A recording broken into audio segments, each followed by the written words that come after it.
मोहतरम सामीन किराम, गुज़िश्ता और पेवस्ता कई जुमों से आप हज़रात की खिदमत में क़ुरबानी के सिलसिले से गुफ्तगू चल रही है और गुज़िश्ता जुमे आप हज़रात की खिदमत में अशरे ज़िलहिज्जा के फ़ज़ाइल और आमाल भी बतलाए थे और ये बात भी मैंने अर्ज़ की थी कि ज़िलहिज्जा के आमाल में से सबसे अहम तरीन अमल और सबसे ज़्यादा फ़जीलत वाला अमल वो क़ुरबानी का अमल है, जो हर साल आकर सय्यदना इब्राहीम अलैहिस्सलातु वस्सलाम की सुन्नत ज़िंदा करता है।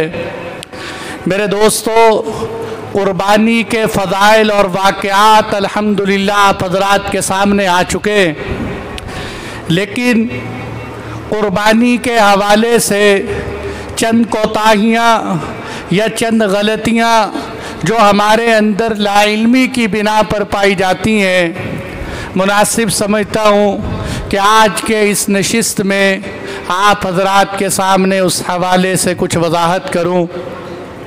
एक बहुत बड़ी गलती हमारे मुआशरे में कि हम समझते हैं क़ुरबानी करना सवाब है, बहुत फ़ज़ाइल हैं क़ुरबानी के, लेकिन ये कोई ऐसा वाजिब फरीज़ा नहीं। कर लिया तो बहुत अच्छी बात, ना किया तो तब भी कोई बात नहीं, क्योंकि क़ुरबानी तो सुन्नत है, इसके फ़ज़ाइल है। मेरे दोस्तों, जहाँ क़ुरबानी की फ़जीलत है, यहाँ क़ुरबानी का अजर व सवाब है, वहाँ क़ुरबानी करना वाजिब है।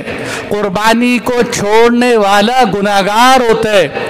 इसलिए आप सल्लल्लाहु अलैहि वसल्लम ने फरमाया, मन वजद साअतन, कि जिस शख्स को अल्लाह क़ुरबानी करने की ताकत दे, सलाहियत दे, फिर भी वो सलाहियतों के बावजूद क़ुरबानी ना करे, तो आपने ये नहीं फरमाया कि वो सवाब से महरूम हो जाए।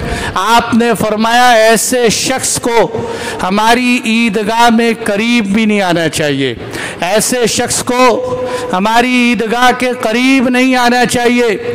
इतनी सख्ती के साथ आप सल्लल्लाहु अलैहि वसल्लम ने यह हुक्म इरशाद फरमाया। यही काफ़ी है क़ुरबानी के वजूब के लिए। और फिर सरकार मदीना जब मदीना मुनव्वरा तशरीफ़ ले गए, 10 साल आपकी मदनी ज़िंदगी है, 10 साल के अंदर एक दफ़ा भी हुज़ूर सल्लल्लाहु अलैहि वसल्लम ने क़ुरबानी नहीं छोड़ी। 10 साल लगातार आप क़ुरबानियाँ करते रहे और आप सल्लल्लाहु अलैहि वसल्लम का किसी अमल को लगातार करना, यही बहुत बड़ी दलील है उस अमल के लाजिम होने की। इसलिए हज़रत अब्दुल्लाह बिन उमर रज़ियल्लाहु अन्हुमा के पास एक साहिब आए, आके कहने लगे, हज़रत क़ुरबानी वाजिब है? आपने फरमाया कि हुजूर सल्लल्लाहु अलैहि वसल्लम क़ुरबानी करते थे, सहाबाए किराम क़ुरबानी करते थे।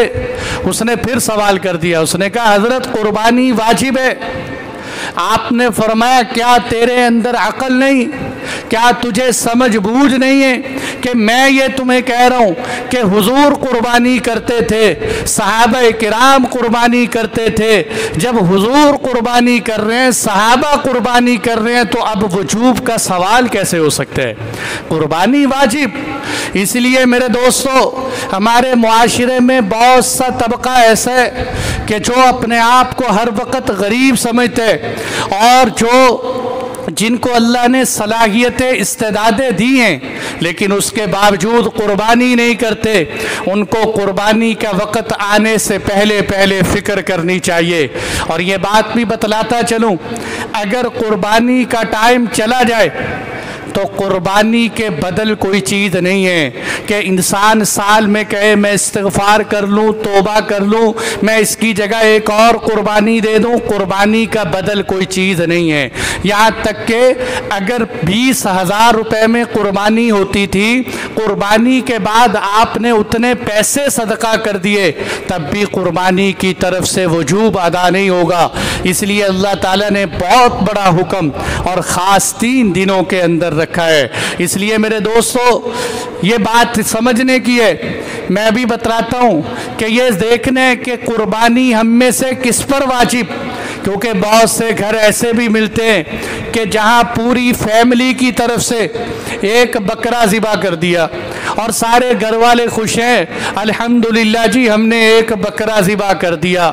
हालांकि उनके घर के अंदर बेशुमार अफराद पर कुर्बानी लाजिम होती और बहुत सारे अफराद कुर्बानी के जानवर में हिस्सा ले लिया या कोई एक बड़ा जानवर ले आए, लेकिन घर के अंदर कुर्बानियाँ 7 से ज़्यादा बनती हैं। तो इसलिए मेरे भाइयों ये निसाब बतलाता हूँ कुर्बानी का, इसको हिसाब लगा के हम देखें कि किस पर कुर्बानी वाजिब बनती। कुर्बानी 5 चीज़ों पर लाजिम होती: सोना, चांदी, नकदी, माले तिजारत, ज़रूरत से ज़ायद सामान। ये 5 चीज़ें अगर किसी के पास ये चीज़ें 2-2 मिलकर हों या पाँचों की पाँचों मौजूद हों या किसी भाई के पास सोने से हटकर बाकी हर चीज़ अकेली अकेली शक्ल में भी मौजूद हो और ये 52.5 तोले चांदी के बराबर हो जाए तो उस शख्स पर कुर्बानी वाजिब हो जाती है। और 52.5 तोले की कीमत परसों के रेट के हिसाब से बताऊं आपको 87,000 रुपया बनते हैं। यानी अगर किसी भाई के पास 87,000 रुपया मौजूद है तो समझो उस पर कुर्बानी लाजिम हो जाती है। 87,000 नकदी मौजूद हो, चांदी के पैसे डलवा कर मौजूद हो, ज़रूरत से ज़ायद सामान को शामिल करके मौजूद हो, किसी भी सूरत के अंदर उसके पास मौजूद हो, उस पर कुर्बानी लाजिम हो जाती है। यहाँ तक के घर के तमाम, एक वालिद है, उसके 5 बेटे, वो पाँचों के पाँचों कमाते हैं, अपना उनका बिजनेस है और फिर घर के अंदर लाते हैं। अगर उनके पास भी 87,000 रुपए के बकदर नकदी शक्ल में पैसे मौजूद हैं या चांदी की शक्ल में मौजूद हैं, उन पर भी कुर्बानी लाजिम हो जाती है। और मेरे दोस्तों मैंने सोने से हटकर कहा कि अगर अकेला सोना हो, ये बहुत बड़ी गलत फहमी मैं ज़कात के अंदर भी बयान करता हूँ, कुर्बानी में भी करता रहता हूँ। लोग कहते हैं मेरे पास 1 तोला सोने, मेरे पास कौन सा 7.5 तोले सोने।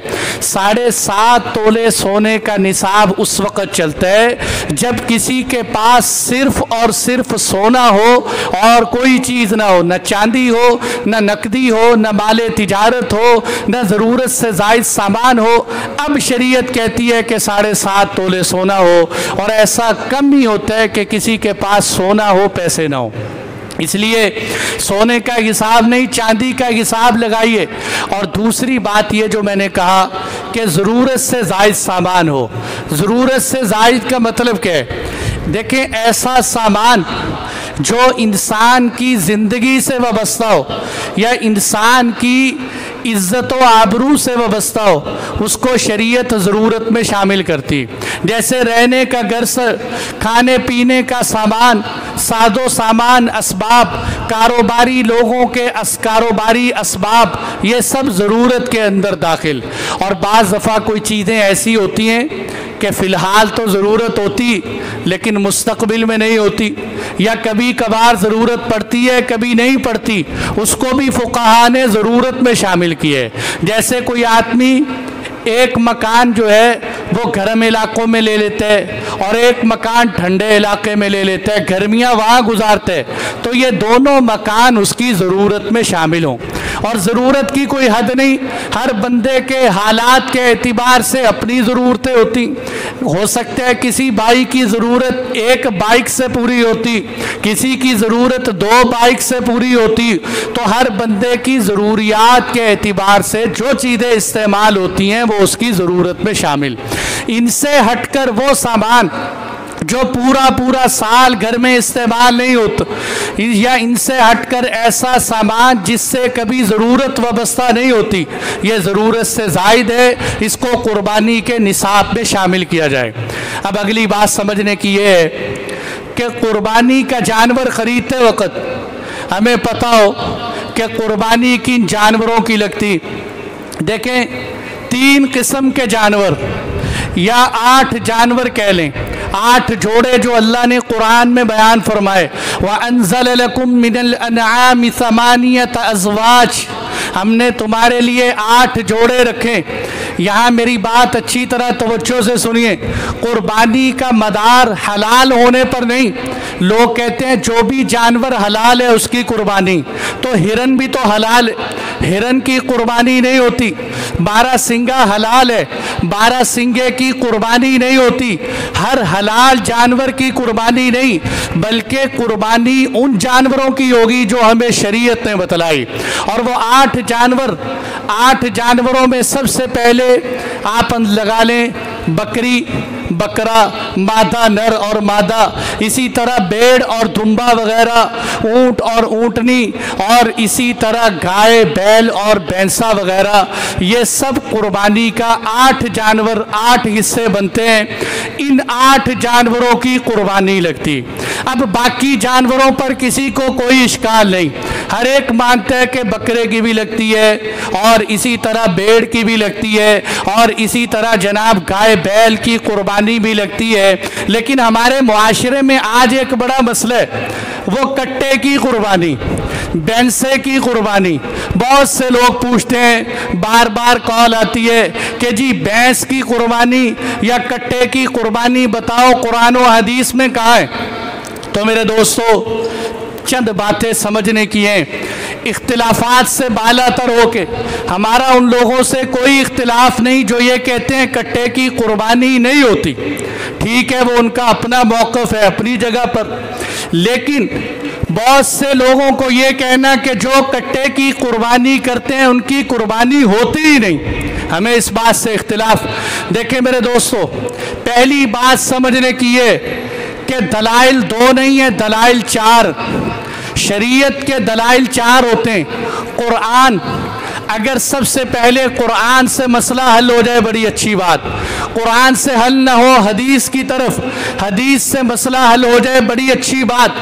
तीसरे नंबर पर हदीस से मसला हल ना हो, सहाबा किराम के इजमा की तरफ देखें, जिस मसले पर सहाबा मुत्तफिक हो जाएं, समझो उस मसले के अंदर खैर छुपी हुई। चौथे नंबर पर क़ियास। अब मेरे पास वक़्त नहीं है कि मैं इन चारों के दलाइल दूं, लेकिन ये बात उसूली तौर पर समझ। अब पहली नंबर पर मैंने जैसे कहा, हमारे बहुत से भाई ला इल्मी में कहते हैं कि कट्टा इसलिए हलाल कुर्बानी पे लगता है कि हलाल जानवर है। ये दलील सही नहीं। हलाल जानवर तो और भी बहुत सारे, हम कुर्बानी क्यों करते हैं? कुरान से दलील, वलिकुल्लि उम्मतिन जअलना मनसका, हमने हर उम्मत के लिए कुर्बानी रखी। लियज़कुरु स्मल्लाहि अला मा रज़क़हुम मिन बहीमतिल अनआम, ताकि बहीमतुल अनआम यानी चौपाए, घर के पालतू जानवर, बहीमतुल अनआम अल्लाह ने कुरान में हलाल रखे। उहिल्लत लकुम बहीमतुल अनआम, दुआम का लफ्ज़ इस्तेमाल फरमाया, जिससे पता चलता है कि पालतू जानवर, कुर्बानी पालतू जानवरों की होती है और भैंस भी पालतू जानवरों के अंदर शामिल है। अगर हम भैंस को पालतू जानवरों में शामिल न करें, मेरी बात याद रखिए, अगर भैंस को या कट्टे को पालतू जानवर में शामिल न करिए तो फिर मेरे दोस्तों न दूध हलाल होता है न इनका गोश्त हलाल होता है। इनके गोश्त के हलाल होने की और भैंस के दूध के हलाल होने की दलील भी यही है, उहिल्लत लकुम बहीमतुल अनआम, कि तुम्हारे लिए जानवर, पालतू जानवर हलाल कर दिए गए। और नंबर 2, असर, हजरत अली रज़ी अल्लाह अन्हु फरमाते हैं कि जामूस, अरबी के अंदर गाय को बकरा कहते हैं, भैंस को जामूस कहते हैं, कि जामूस की तरफ से कुर्बानी अदा हो जाती है। ये हजरत अली रज़ी अल्लाह अन्हु का फरमान, हजरत अली रज़ी अल्लाह अन्हु का असर मौजूद है। और नंबर 3 मेरे दोस्तों, मैं कहता हूँ कि भैंस की कुर्बानी नहीं होती, एक बंदा दूसरा कहते होती है। अब हमारे इख्तिलाफात को हल कैसे किया जाए? ये कहता है होती है, ये कहता है नहीं होती। हम कहते हैं चलो अपने अकाबिर असलाफ पे फैसला छोड़ देते हैं। 300 साल पहले 300 सालों के अंदर अल्लामा इब्ने मुंज़िर ने किताब लिखी, किताबुल इजमा। उस किताब के अंदर वो लिखते हैं, अजमाऊ, इस बात पर उलमा का, अहले इल्म का इत्तिफाक है, इजमा है। किस बात पर? कि भैंस भी गाय की तरह।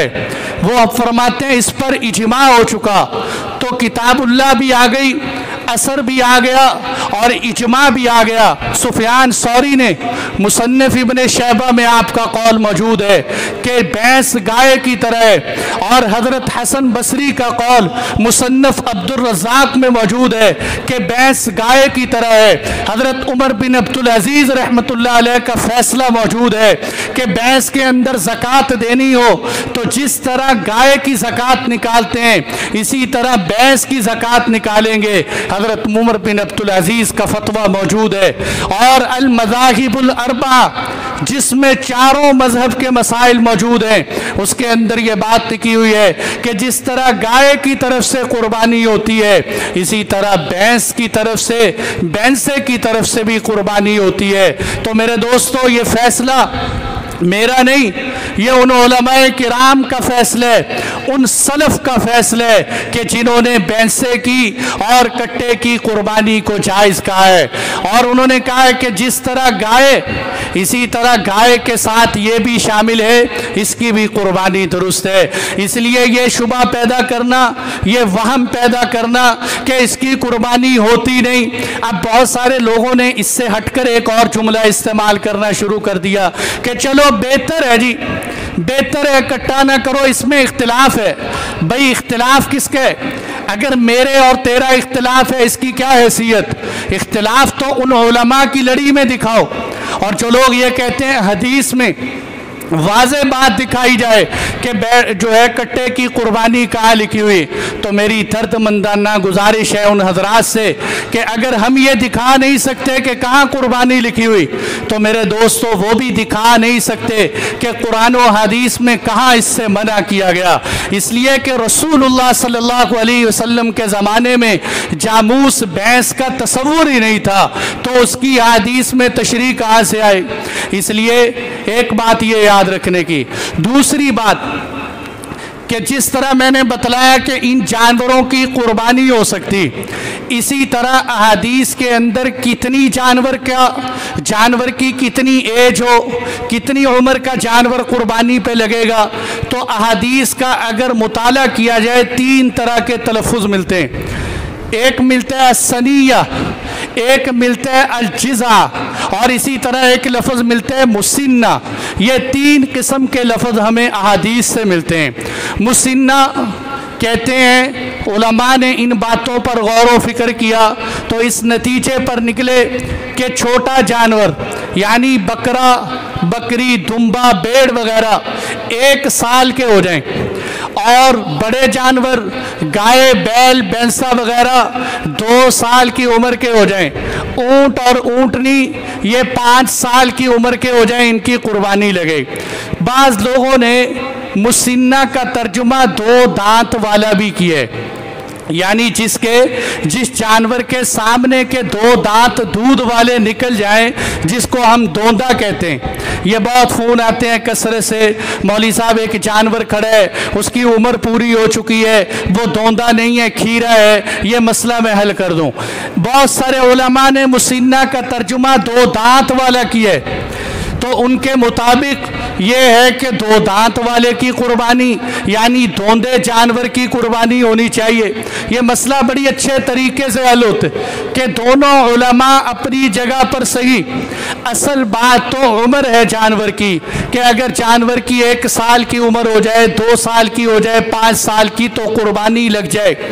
लेकिन चूंकि मंडियों के अंदर या व्यापारी व्यापार करते हुए झूठ कसरत से बोलते हैं, इसलिए उनकी बात पर एतमाद नहीं, तो इसलिए ऐसे मौके पर उन उलमा की राय को देखते हुए दोंदा जानवर खरीदने की कोशिश करे।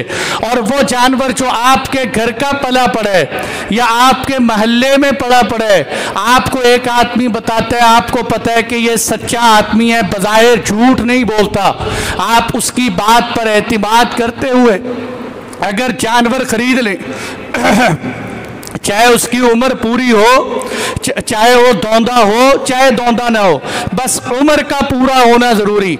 ऐसे जानवर को ख़रीद कर कुर्बानी कर देना दुरुस्त। और यहाँ ये बात भी मेरे दोस्तों याद रखें कि ये जो साल 2 साल की कैद है, ये चांद के एतबार से है, सूरज के महीनों के एतबार से नहीं, जनवरी फरवरी के एतबार से नहीं, बल्कि ये मुहर्रम सफ़र के एतबार से है। और आपको पता है कि मुहर्रम सफ़र और जनवरी फरवरी के सालों में 10 दिन का फ़र्क पड़ जाता है।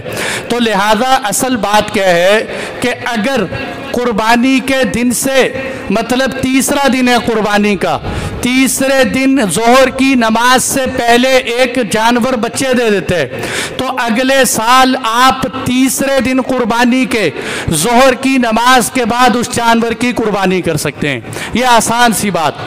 तो इसलिए कुर्बानी के अंदर उम्र का एतबार।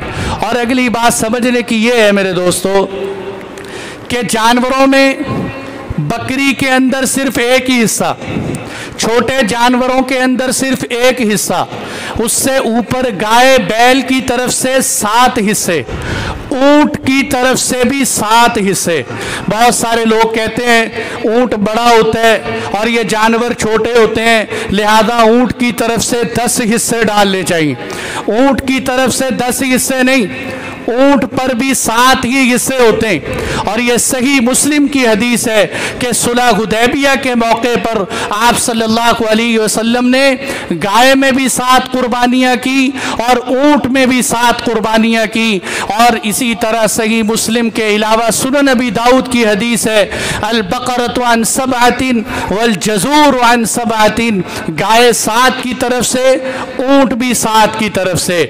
जो 10 वाली रिवायत आती है, पहले नंबर पर उलमा ने उस रिवायत को ज़ईफ बतलाया है, और दूसरे नंबर पर उस रिवायत के अंदर जो आता है कि आप सल्लल्लाहु अलैहि वसल्लम ने 10 हिस्से किए, तो वो 10 हिस्से कुर्बानी के नहीं थे बल्कि गोश्त की तकसीम के एतबार से थे।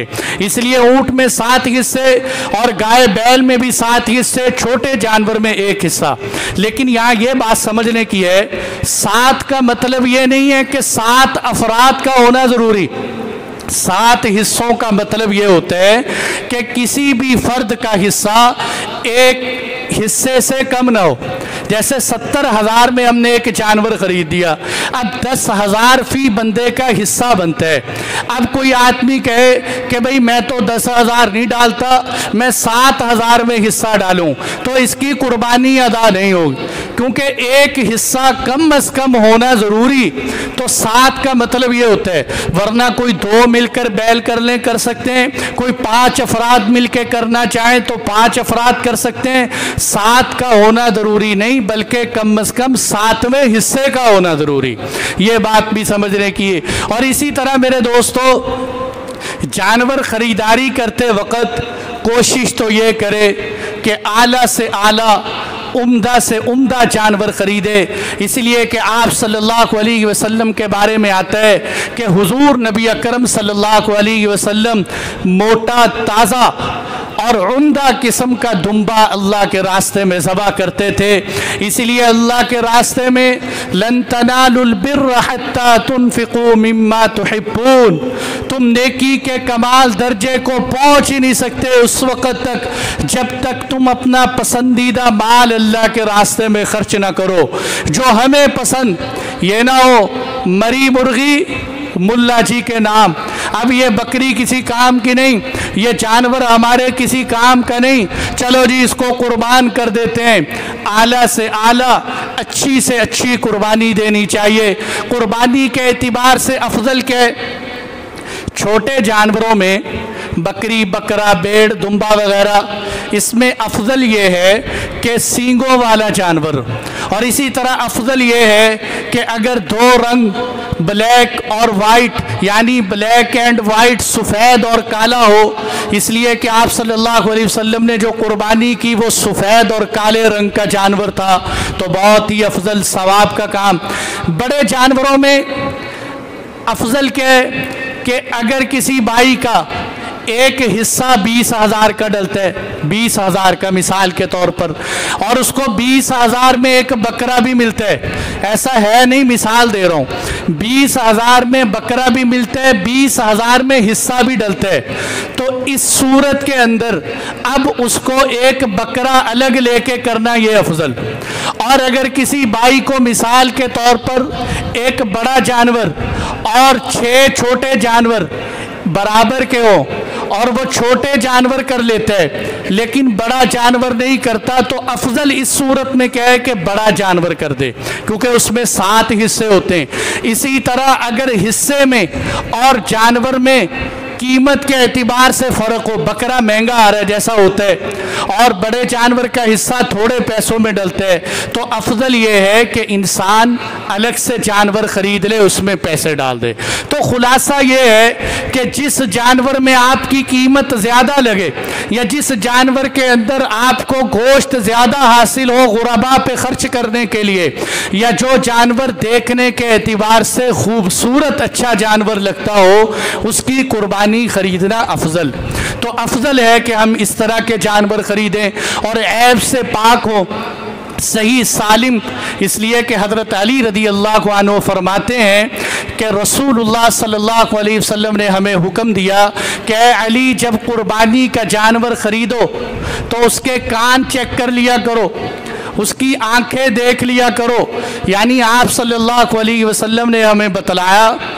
अब होता क्या है, अक्सर लोग देखो, अगर हम कुरान और सुन्नत पे चलेंगे तो किसी मौके पर ख़ता नहीं खाएं।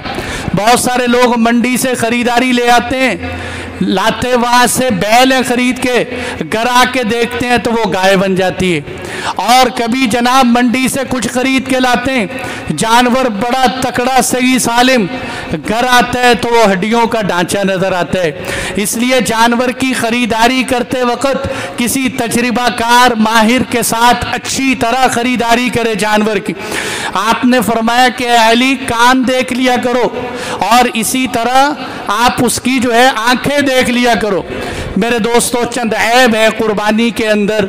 असल तो यही है कि कुर्बानी बेऐब हो, लेकिन अगर किसी जानवर में कोई ऐब पैदा हो जाए तो चंद अयूब बतला देता हूँ जिनकी कुर्बानी नहीं होती और जिनकी कुर्बानी चल जाती है। सबसे पहले नंबर पर आंखें।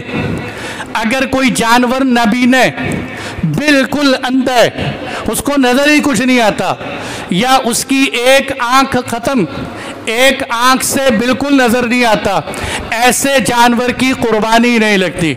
और अगर वो जानवर ऐसा है कि मुकम्मल अंधा नहीं, एक आंख से भी अंधा नहीं, बल्कि आंख से उसको कुछ ना कुछ नज़र आता है, तो अगर आंख में से उसको ज़्यादा नज़र आता है, यानी चौथाई हिस्से के बकदर नज़र आता है, तो उसकी कुर्बानी दुरुस्त हो जाएगी।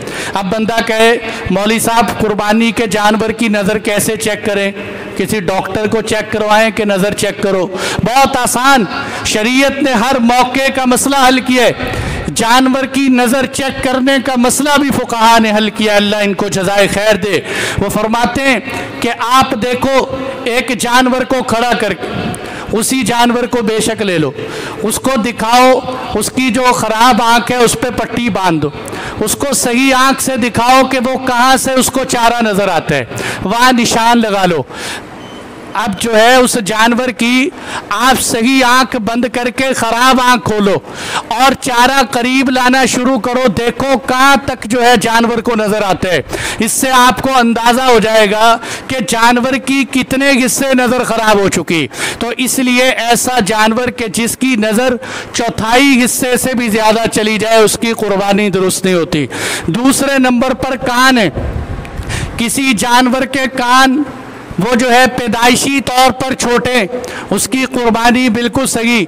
या कोई जानवर है उसके कान ऐसा है कि कट गया, लेकिन कटा हुआ है चौथाई हिस्से से थोड़ा कटा है, तो इसकी कुर्बानी भी दुरुस्त। अलबत्ता अगर कोई जानवर ऐसा हो कि उसका मुकम्मल कान कट जाए या उसके कान का चौथाई हिस्से से ज़्यादा कट जाए, तो ऐसे जानवर की कुर्बानी भी दुरुस्त नहीं होती। और इसी तरह मेरे दोस्तों तीसरे नंबर पर समझने की सींग है। जानवरों के बाद जानवर ऐसे होते हैं जैसे ऊंट है, उनके सींग होते ही नहीं, उनकी कुर्बानी दुरुस्त। या कोई जानवर है कि उसके सींग पैदाइशी तौर पर छोटे हैं, उसकी कुर्बानी भी सही। अलबत्ता मैंने जैसे बताया कि अफजल ये है छोटे जानवरों में कि सींग वाला खरीदे, लेकिन अगर सींग छोटे छोटे हैं तो गुजारा हो जाए। और इसी तरह अगर वो सींग एक टूट गया या दोनों टूट गए लेकिन ऊपर से टूटे हैं, वो चोट गहराई तक दिमाग के अंदर नहीं गई, तो ऐसे जानवर की कुर्बानी भी दुरुस्त। अलबत्ता ऐसी चोट कि जो सर के अंदर तक चली जाए, उस जानवर की कुर्बानी दुरुस्त नहीं। और इसी तरह मेरे दोस्तों ऐसा दुबला पतला जानवर, मरियल हड्डियों का गूदा, ऐसे जानवर की कुर्बानी भी दुरुस्त नहीं। ऐसा खारशी जानवर कि जिसके खारिश नजर आती हो, जिस पे बीमारी वाज़े नजर आती हो, ऐसे जानवर की कुर्बानी भी दुरुस्त नहीं। दुम है, पूंछ जिसको हमारे पंजाबी में कहते हैं दुम, किसी जानवर की दुम है, अगर वो दुम छोटी है पैदाइशी तौर पर कोई हरज की बात नहीं, लेकिन अगर वो दुम ज्यादा कट जाए, चौथे हिस्से से ज्यादा कट जाए, बाज ने आधे हिस्से तक भी गुंजाइश दी है, उस हिस्से तक कट जाए तो उसकी कुर्बानी ठीक है, लेकिन अगर आधे से ज्यादा कट जाए तो उस जानवर की कुर्बानी दुरुस्त नहीं। ये ऐब है, ये चंद मोटे मोटे ऐब मैंने आप हजरात की खिदमत में। इसी तरह एक और बड़ा ऐब, जानवर को मंडी से ला रहे होते हैं, गाड़ी पे चढ़ा जानवर जो है उछला कूदा, टांग टूट गई। अगर किसी जानवर की मुकम्मल टांग टूट गई तो उसकी कुर्बानी दुरुस्त नहीं, लेकिन अगर मुकम्मल टांग नहीं टूटती बल्कि उसकी टांग पे चोट लगती, तो अब देखा जाएगा अगर वो टांग को थोड़ा थोड़ा जमीन पर लगा के चलता है, कभी कभी टांग का सहारा लेते हैं, तो ऐसे जानवर की कुर्बानी भी चल जाए। और अगर वो टांग का बिल्कुल भी जमीन पे सहारा नहीं देता तो अब ऐसे जानवर की कुर्बानी नहीं लगे। और इसी तरह गाड़ी में लाते हुए बाज दफा जानवर गाड़ी के साथ टच हुआ, खून निकल आया बदन पर या किसी हिस्से में रगड़ वगैरह लग गई, तो इससे कुर्बानी पर कोई असर नहीं पड़ता, कोई इसमें कोई मुमानत नहीं। इसी तरह बाज जानवर होते हैं मादा थन वाले, दूध वाले जानवर, तो अगर छोटा जानवर है जैसे बकरी वगैरह, इसके दो थन होते हैं, दो थन वाले जानवर में से अगर एक थन खराब हो जाए, कट जाए या उसमें से दूध आना बंद हो जाए बीमारी की वजह से, तो उस जानवर की कुर्बानी दुरुस्त नहीं। बड़ा जानवर जिसके 4 थन होते हैं, 4 थन वाले जानवर के अगर एक थन खराब हो जाए, बंद हो जाए, चल जाए, लेकिन अगर उसके दोनों थन खराब हो गए तो अब इस जानवर की कुर्बानी भी दुरुस्त नहीं। ये चंद उयूब या चंद बातें मैंने आप हजरात की खिदमत में बताई। इसके बावजूद अगर कोई ऐबदार जानवर हमारे सामने आए तो हमें उलमाए किराम से पूछ लेना चाहिए। और इसी तरह एक और आखिरी बात करके बात खत्म करते हैं। खस्सी जानवर, खस्सी जानवर की कुर्बानी करना न सिर्फ जायज़ है बल्कि मुस्तहब है, इसलिए कि आप सल्लल्लाहु अलैहि वसल्लम ने खस्सी जानवर की कुर्बानी की है और हदीस से साबित है कि आपने कुर्बानी की है। बहुत सारे लोग कहते हैं कि खस्सी जानवर ये भी एक ऐब है, इसकी कुर्बानी दुरुस्त नहीं। नहीं, ऐसी बात नहीं है। खस्सी जानवर की कुर्बानी हदीस मुबारका से साबित है, इसलिए खस्सी जानवर की कुर्बानी करना न सिर्फ जायज़ है बल्कि मुस्तहब और बेहतर है। कुर्बानी के बाकी अहकामात इंशाअल्लाह अगले जुमे में अर्ज करेंगे। व आखिरु दावाना अनिल हम्द।